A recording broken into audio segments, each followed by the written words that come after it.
വായനാ ദിനത്തിൽ ആശംസകളുമായി ഓർത്തഡോക്സ് സഭാധ്യക്ഷൻ മാർത്തോമ മാത്യൂസ് തൃതീയൻ കത്തോലിക്ക ബാവ.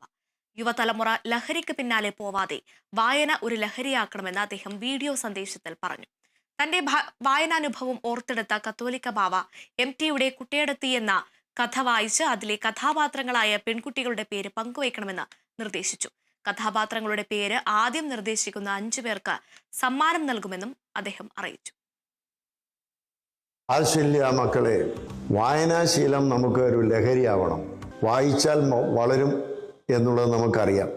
വായനയിൽ കൂടി മാത്രമേ നമുക്ക് വിജ്ഞാനം കൂടുതലായി സമ്പാദിക്കാൻ സാധിക്കുകയുള്ളൂ. കുറേ നാളുകൾക്ക് മുമ്പ് MD വാസുദേവന്മാരെ കാണുവാൻ ഞാൻ പോയപ്പോൾ അദ്ദേഹം എനിക്ക് ഒരു പുസ്തകം സമ്മാനം നൽകിയതാണ് ഇപ്പോൾ എൻ്റെ കയ്യിലിരിക്കുന്നത്. ഈ കഥകളിൽ ഒരു പ്രത്യേക കഥയാണ് കുട്ടിയടത്തി എന്നുള്ളത്. ആ കഥ വളരെ ഹൃദ്യമായിരിക്കുന്ന ഒന്നാണ്. കുട്ടിയടത്തി എന്ന ചെറുകഥ ആരംഭിക്കുന്നത് ഒരു വലിയമ്മയ്ക്ക് 2 പെൺമക്കളുണ്ടായിരുന്നു എന്ന് പറഞ്ഞാണ്. ആ പെൺമക്കളുടെ പേരുകൾ വായനയിലൂടെ നിങ്ങൾ കണ്ടെത്തണം. അതിനുശേഷം ഈ വീഡിയോയുടെ താഴെയായിട്ട് നിങ്ങൾ കമൻ്റ് എഴുതുന്നപ്പോൾ അവരുടെ 2 പേരുടെ പേരുകൾ നിങ്ങൾ എഴുതണം. അങ്ങനെ പേരെഴുതി നമുക്ക് ലഭിക്കുന്ന ആളുകൾക്ക് നാം ഒരു സമ്മാനം നൽകുന്നതാണ്. ലഹരി മരുന്നുകളുടെ പുറകെ പോകുന്നതിന് പകരം വായന നമുക്കൊരു ലഹരിയാകട്ടെ.